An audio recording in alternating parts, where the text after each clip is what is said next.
Pressure exerted by a liquid column, क्योंकि जहाँ तक लिक्विड की हाइट है उसके हिसाब से क्या प्रेशर लग रहा होगा वो हमें यहाँ पे दिखाना है। तो यहाँ पे मैं मान लेता हूँ कि consider a cylinder of cross section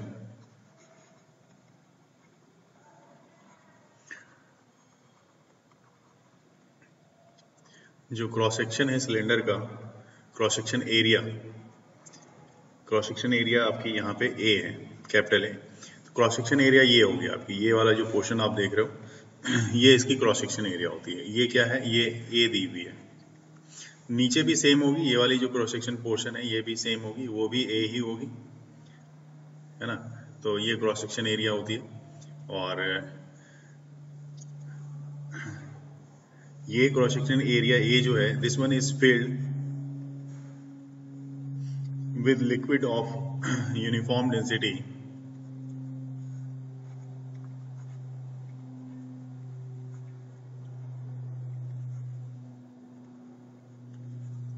और लिक्विड की जो यूनिफॉर्म डेंसिटी है वो है रो।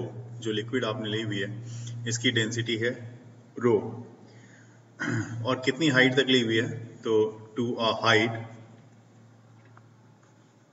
h हाइट तक आपने ली हुई है।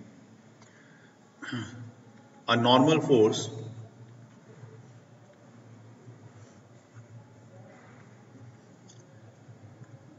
acts on the bottom of the cylinder।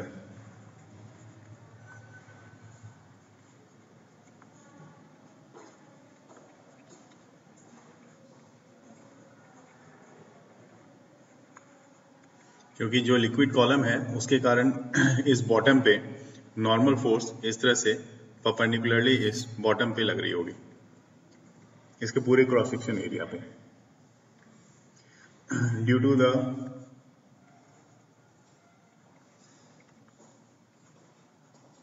weight of the liquid inside।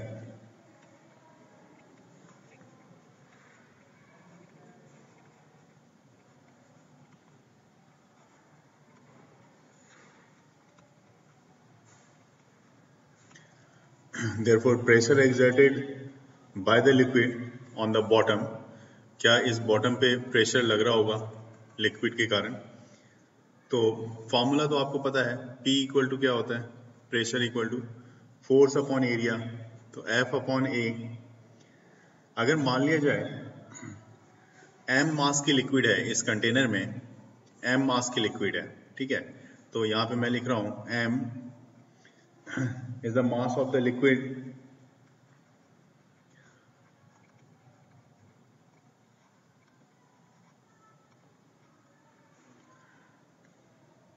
in the cylinder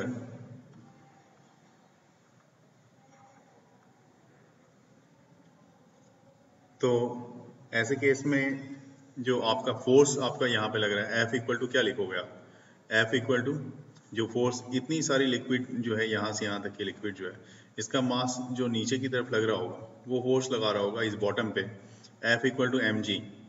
तो F इक्वल टू आप यहाँ पे लिखो एम जी, ठीक है। और अगर यहाँ पे इसी फॉर्मूले को यहाँ पे आप जो F P equal to F by A लिखा था आपने, अब यहाँ पे P इक्वल टू एफ की जगह पे आप mg अगर लिख देते हो तो ये हो जाएगा mg अपॉन a। और मास के बारे में आपको अच्छे से पता है, मास इक्वल टू होता है वॉल्यूम इनटू डेंसिटी, है ना। तो यहाँ पे मैं लिख रहा हूँ मास इक्वल टू वॉल्यूम को कैपिटल V से लिख रहा हूँ और डेंसिटी को मैंने रो से लिखा था। और वॉल्यूम आप कैसे निकालोगे, यहाँ पे सिलेंडर को देखो, सिलेंडर को देखा जाए तो ये नीचे इसकी एरिया है, ये पूरी जो है इसकी एरिया है, एरिया ये हो गया, और हाइट जो है h है, क्योंकि लिक्विड का चाहिए हमें तो हाइट h है। तो वॉल्यूम के लिए आप लिख सकते हो यहाँ पे volume equal to area into height, क्योंकि एरिया को आप मीटर स्क्वायर से लिखते हो और हाइट को मीटर से लिखोगे तो ये हो जाएगा मीटर क्यूब। तो यहाँ पे आपके पास हो गया A इंटू एच, वॉल्यूम को लिख दिया, इंटू रो, तो AH रो, ये इसका मास हो गया।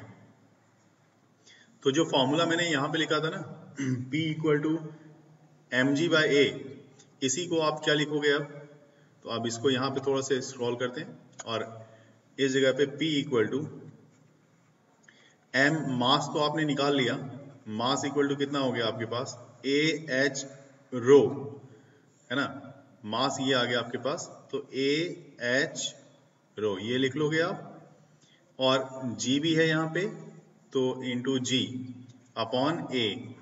इसमें देखो आप एरिया दोनों तरफ ये A और ये A कैंसिल हो रहा है, तो P इक्वल टू आपके पास क्या फॉर्मूला आ रहा है, H रो इंटू G, ये फॉर्मूला P इक्वल टू आ रहा है। तो फॉर्मूला ये किसका है, ये तो प्रेशर का फॉर्मूला निकल गया हमारा, जो ऊपर में हमने निकालने की कोशिश कर रहे थे इसी को फॉर्मूले को, P equal to H rho G। इसका मतलब है thus pressure due to liquid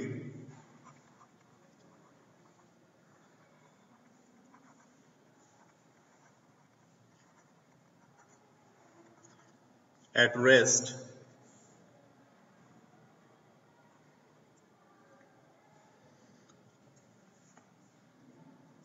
of किस लिक्विड की, जिसकी density of density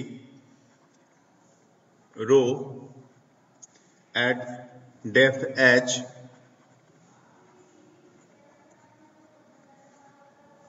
below the free surface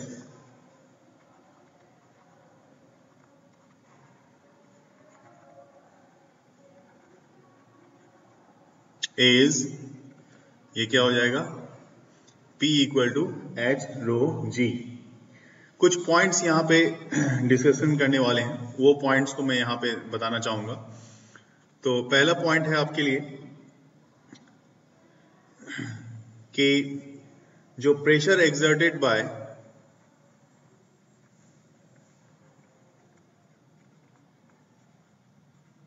a liquid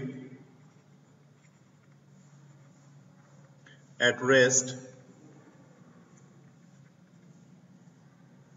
is independent of the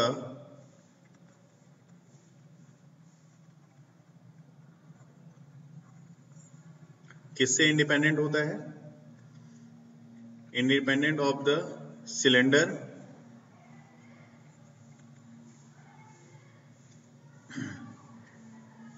है ना, सिलेंडर के डायरेक्ट में लिख देता हूं, इंडिपेंडेंट ऑफ द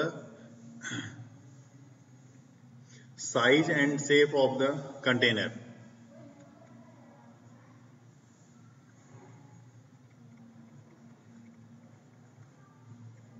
ये देखिए आता भी है कभी कभी 1 मार्क्स में क्वेश्चन में आ जाता है।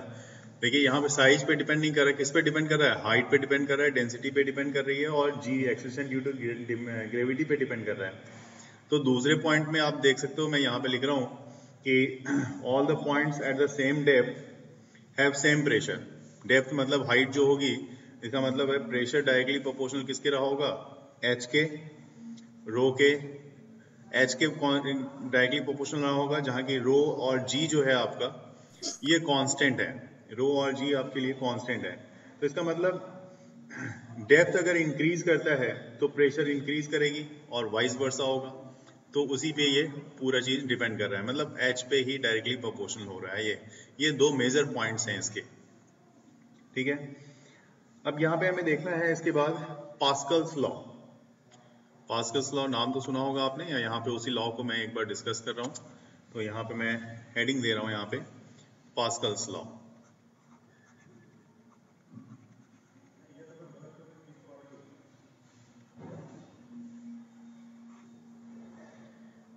ठीक है, देखिए पास्कल्स ने क्या बताया था। पास्कल्स ने सिंपल सा कॉन्सेप्ट दिया उसने कि अगर एक मान लो कोई कंटेनर लिया गया है उसमें, और इंक्रीज करते हो उसके किसी एक पॉइंट पे प्रेशर को इंक्रीज किया जाए तो वो प्रेशर जो होता है उस कंटेनर में इक्वली ट्रांसमिट होती है। अगर लिक्विड रेस्ट में हो, ध्यान देना इस बात को, लिक्विड रेस्ट में है, मोशन में है तो ये पास्कल्स लॉ एप्लीकेबल नहीं है, है ना। अगर किसी कंटेनर के एक पॉइंट पे अगर आप जो प्रेशर लगा रहे हो तो वो प्रेशर उस कंटेनर के हर जगह पे इवन उसके वॉल पर भी इक्वली ट्रांसमिट होती है। लेकिन वहां पे आपको ध्यान रखना होगा कि आप उसके ग्रेविटी को, है ना, इफेक्ट ऑफ ग्रेविटी को आप नेग्लेक्ट कंसीडर करोगे। ये चीज का आपको ध्यान रखना पड़ेगा। अब मैं इसको समझाने के लिए एक कंटेनर यहाँ पे मैं कंटेनर ड्रॉ कर रहा हूँ और उसको पूरा डिटेल में मैं समझाऊंगा। देखिए, ये एक कंटेनर ले लिया मैंने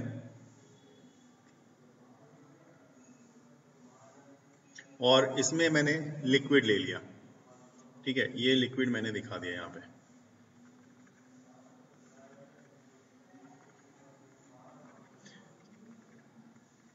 ठीक है, यहाँ पे दो पॉइंट्स मैंने कंसीडर किया हुआ है।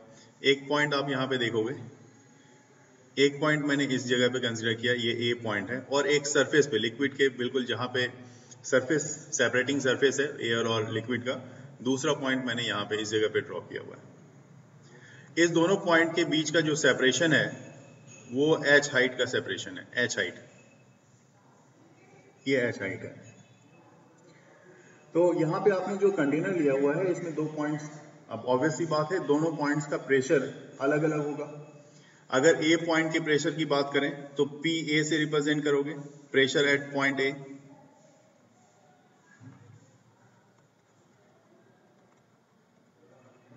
और बी के लिए बात करें तो ये हो जाएगा pressure at point B.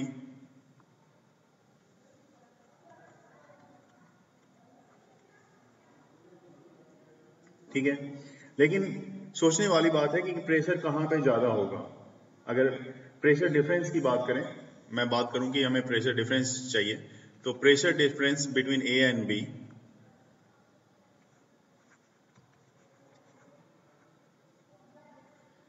Between A and B, है ना बेटा। अगर प्रेशर डिफरेंस ए और बी का चाहिए तो आप यहां पे लिख सकते हो P A minus P B. और अभी जो मैंने फॉर्मूला निकाला था ना, वो फॉर्मूला था this one is equal to H rho, rho जहां की लिक्विड की डेंसिटी है, और जी जो कि एक्सेलरेशन ड्यू टू ग्रेविटी है। अब मान लो कि आपने इंक्रीज किया प्रेशर को, है ना, लिक्विड के सरफेस पे आपने इंक्रीज किया, मतलब बी पॉइंट पे, है ना। Suppose we increase the pressure of the surface of the liquid at point B, किसी भी मीन्स के थ्रू, किसी भी के थ्रू आपने बी का प्रेशर इंक्रीज कर दिया। लेकिन प्रेशर आप इंक्रीज तो कर दोगे, लेकिन उस हाल में भी क्या होगा, no P A minus P B must remain the same. मतलब दोनों का प्रेशर का डिफरेंस क्या होगा, मस्ट रिमेन द सेम। ये चीज ध्यान रखेंगे, एक एक चीज को यहां पे क्लियर किया जाएगा। तो प्रेशर यहां पे अभी प्रेशर का डिफरेंस क्या होगा, फिर भी आपका सेम रहेगा। क्यों सेम रहेगा, तो उसके लिए समझ लो यहां पे, बिकॉज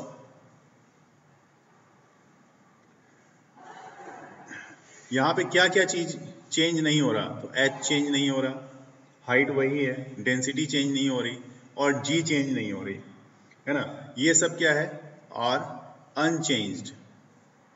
और जब, क्योंकि इसी तीनों चीज पे ये डिपेंड कर रहा है, तो प्रेशर डिफरेंस कैसे चेंज हो सकता है, सोचने वाली बात है। तो वो भी चेंज नहीं होगी। और अगर बी पॉइंट के प्रेशर को आप इंक्रीज करा दो, ये जो बी पॉइंट है यहाँ पे, इसके प्रेशर को अगर आप इंक्रीज करा देते हो, कितने से, तो मान लिया जाए कि इसके प्रेशर को मैंने डेल्टा पी से इंक्रीज कर दिया। ठीक है, तो ए पर का भी प्रेशर जो होगा वो भी इंक्रीज हो जाएगा। ए पर का भी प्रेशर कितने से इंक्रीज होगा, तो ये भी डेल्टा पी से इंक्रीज हो जाएगा। और जब ये भी इंक्रीज हो गया तो फिर से अगर आप P A minus P B निकालोगे ना, तो फिर भी आपका पी ए पी बी क्या रहेगा, कांस्टेंट ही रहेगा, है ना। तो P A minus P B, ये दिस वन रिमेन्स कांस्टेंट, अभी भी कांस्टेंट रहेगा, कोई चेंजेस अभी भी देखने को नहीं मिलेगा, क्योंकि दोनों पे इक्वल प्रेशर इंक्रीज हो रहा है, आपको देखने को मिल ही रहा है, दोनों पे इक्वल प्रेशर इंक्रीज हो रहा है, तो कोई चेंजेस तो होने वाला है नहीं। इसका मतलब है this is true for all points in the liquid, है ना। तो यहां पे मैं इसके लिए पॉइंट्स मैं लिख रहा हूं नीचे में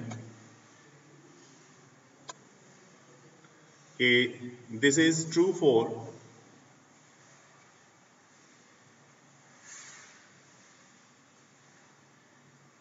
all points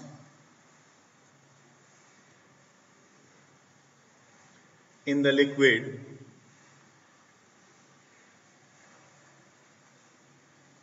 because delta P is independent of H.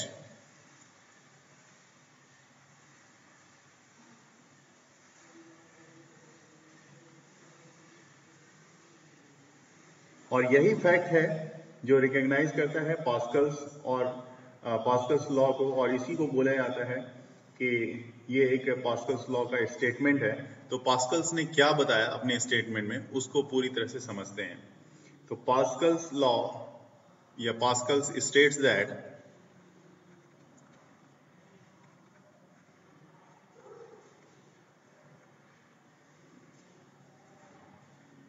N increase in pressure, जैसा कि अभी हमने डेल्टा पी से इंक्रीज किया था, तो N increase in pressure at one point of the enclosed liquid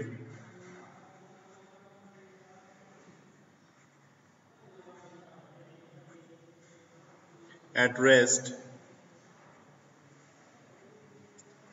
is transmitted equally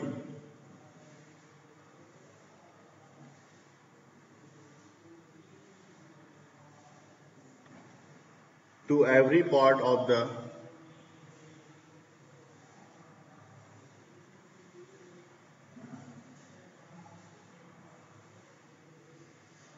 liquid and to the walls of the container.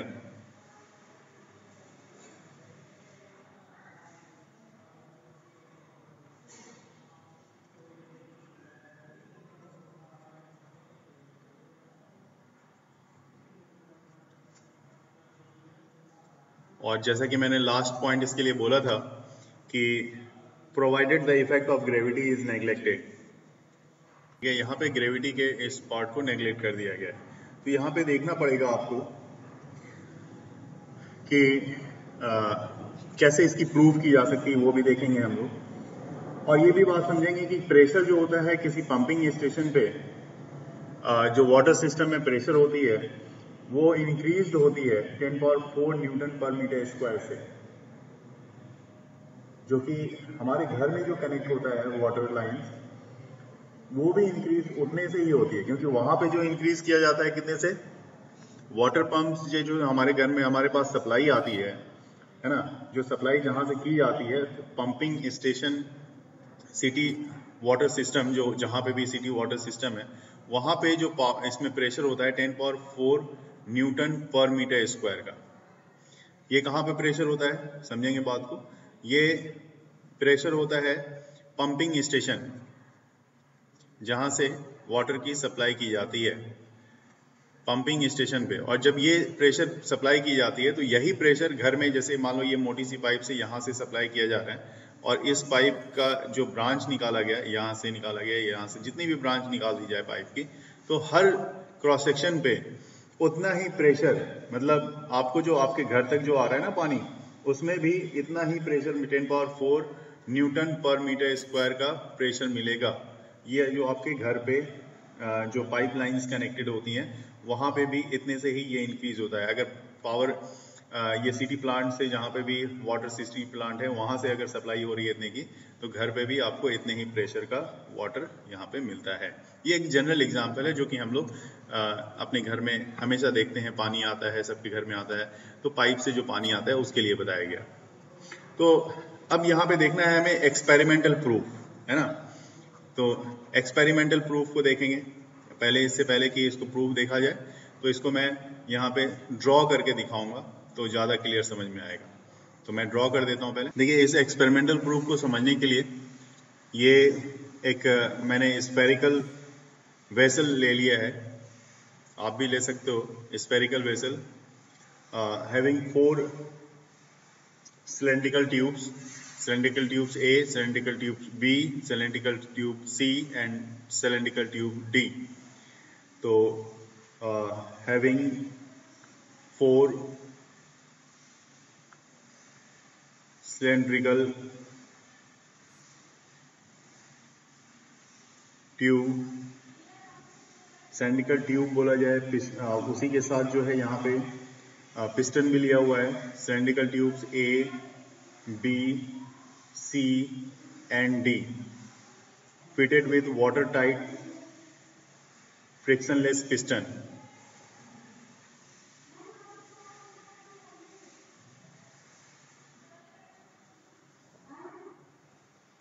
यहाँ पे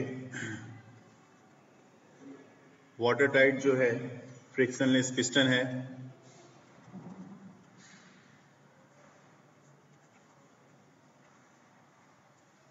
ठीक है, और ये सब लेने के बाद आप अब देख सकते हो एरिया सबकी अलग अलग ली हुई है। इसकी एरिया अगर A है तो दूसरे की एरिया A/2 है, तीसरे की 2A है और चौथे की 3A है। तो सबकी डिफरेंट एरिया यहाँ पे कंसिडर कर रहा हूँ। अब देखो यहाँ पे मैं बता रहा हूँ आपको, अगर एक जगह पे आपने फोर्स अप्लाई किया, देखना यहाँ पे आपने क्या फोर्स अप्लाई किया है, F फोर्स। ठीक है, तो अगर if a force F is applied on a piston, A piston, the pressure developed on the liquid is P। Pressure यहाँ पे क्या डेवलप होगा, P इक्वल टू F/A। यही तो प्रेशर का फॉर्मूला होता है, जहाँ की A area of cross section है। And it will be found that all other piston, जो कि B, C, D, ये सब जो भी पिस्टन है, और ये इस पे भी क्या होगा, ये सब आउटवर्ड पुश होंगे। क्योंकि ये देखिए, ये जब आप इधर की तरफ इसको पुश करोगे ना, तो लिक्विड में प्रेशर डेवलप होगा, और लिक्विड में प्रेशर डेवलप होगा तो ये किधर, इस तरफ आउटवर्ड, बाहर की तरफ, ये भी आउटवर्ड, और ये वाला पोर्शन को भी ये आउटवर्ड पुश करेगा। ठीक है, ये आउटवर्ड पुश करेगा, और ऐसे केस में B, C और D में जो है, जो फोर्स लगेंगे, B में रिस्पेक्टिवली फोर्स लगेगा F/2 का।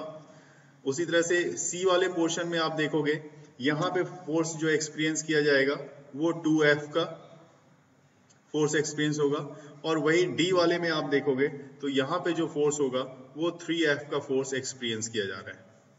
ठीक है,